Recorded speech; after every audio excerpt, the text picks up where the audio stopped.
한국인 대부분이 이러한 착각 때문에 노후 파산을 경험할 것입니다. 오늘은 한국인들이 흔히 빠지는 착각 때문에 발생하는 노후 파산에 대해 이야기해 보겠습니다. 7년 전 일본에서 노후 파산이라는 신조어가 처음 등장했습니다. 일본의 국영방송이 행복한 일본 노인들의 이면에 가려진 적나라한 민낯을 특집으로 제작하여 공개했기 때문입니다. 이 특집 방송은 일본인뿐만 아니라 전 세계 많은 사람들에게 큰 충격을 주었습니다. 많은 사람들이 일본이 노인에게는 천국인 나라라고 생각했을 것입니다.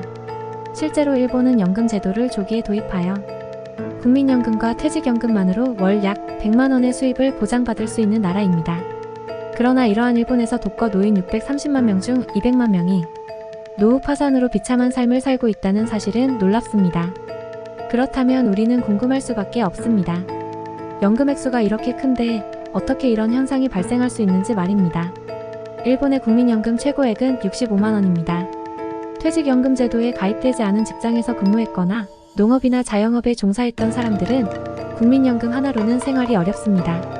따라서 퇴직연금 제도의 혜택을 받지 못하는 사람들은 우리나라처럼 새로운 대안이 필요했습니다. 그 대안이 무엇이었을까요? 바로 부동산이었습니다. 젊은 시절 부동산은 노후 대비를 위한 가장 탁월한 투자처였습니다. 큰 돈을 벌 수 있는 기회이자 은퇴 후에도 노후를 대비할 수 있는 일석이조의 투자처였던 것입니다. 그러나 그들의 꿈은 부동산 버블 붕괴와 함께 좌절되었습니다. 현재 노후 파산을 겪는 사람들 대부분이 주택을 보유하고 있지만 금리 인상으로 인해 집값이 하락하자 이마저도 문제가 되고 있습니다. 일본의 주택 보급률은 117%입니다. 초과 수요가 발생하지 않는 한 이들의 노후 문제는 해결되지 않을 것입니다. 더욱이 미국의 금리 인상으로 인해 집값이 더욱 하락할 가능성이 있어 일본은 긴장하고 있습니다. 지금은 일본이 기준금리를 올리지 못하고 있어 큰 문제가 발생하지 않고 있지만 일본이 결국 금리를 올리게 되면 더 많은 노인들이 어려움을 겪게 될 것입니다. 그러나 현재 일본보다 더 큰 문제를 안고 있는 나라는 어디일까요? 바로 한국입니다. 한국의 주택 보급률은 104%입니다. 초과 수요가 발생하지 않는 한 한국은 일본보다 더 큰 노후 파산 문제에 직면할 수 있습니다. 한국의 노인 빈곤율은 OECD 평균의 3배에 달하는 30%입니다. 이는 매우 심각한 수준입니다.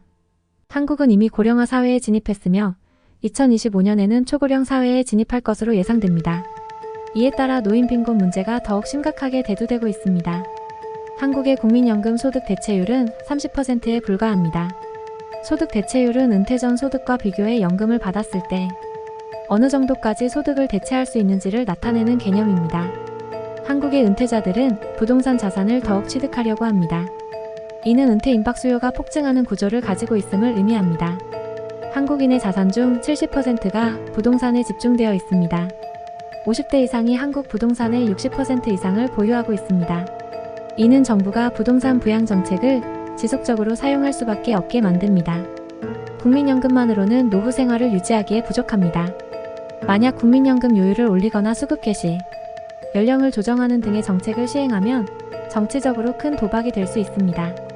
정부는 부동산 부양 정책을 사용하지 않을 수 없는 상황입니다. 국채 발행을 통해 재정 정책을 실행할 수밖에 없습니다. 증세 없이 돈을 풀면 재정위기나 인플레이션이 발생할 수 있습니다. 국채 발행은 자본시장에서 돈을 빌리는 것입니다.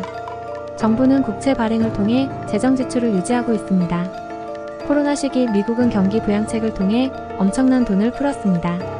한국도 긴급재난지원금을 포함해 적자 국채를 발행했습니다. 그로 인해 인플레이션과 금리 인상이 발생했습니다. 미국의 기준금리는 5.5%, 한국은 3.5%까지 올랐습니다. 경제 성장률이 낮아지면 부동산 가격도 하락할 수밖에 없습니다. 부동산은 경제의 결과물이지 경제를 구성하는 축이 아닙니다. 위기를 위기로 인식하지 않으면 투자 실패를 경험할 수밖에 없습니다. 지금은 금리 인상과 경제 침체로 인해 부동산 시장이 불안정합니다. 정부는 재정 지출을 늘릴 여력이 없습니다. 초고령 사회에 진입하면 세수가 줄어들고 증세가 어려워집니다. 따라서 현실을 직시하고 현명한 판단을 해야 합니다. 지금 영끌들이 왜 힘들어합니까? 코로나 사태가 일어났음에도 불구하고 경제가 괜찮을 것이라고 판단했기 때문입니다. 경제가 위험하니 돈을 푼 것입니다. 그 부작용으로 버블이 일어난 것입니다. 그러나 돈을 그렇게 푸는데도 금리 인상이 일어날 줄 몰랐던 것입니다. 위기를 위기로 보지 않았기 때문에 지금 힘든 것입니다. 지금 많은 사람들이 금리를 올릴지 몰랐다고 말합니다. 그러나 경제가 침체되면 부동산 가격은 떨어질 수밖에 없습니다. 위험할 때는 관망하는 것이 가장 현명한 판단입니다. 시장이 위험하면 투자를 철회하고 안전해지면 투자를 시작하면 됩니다. 현실을 직시하고 나와 내 가족의 행복을 지킬 수 있는 현명한 판단을 하시길 바라겠습니다.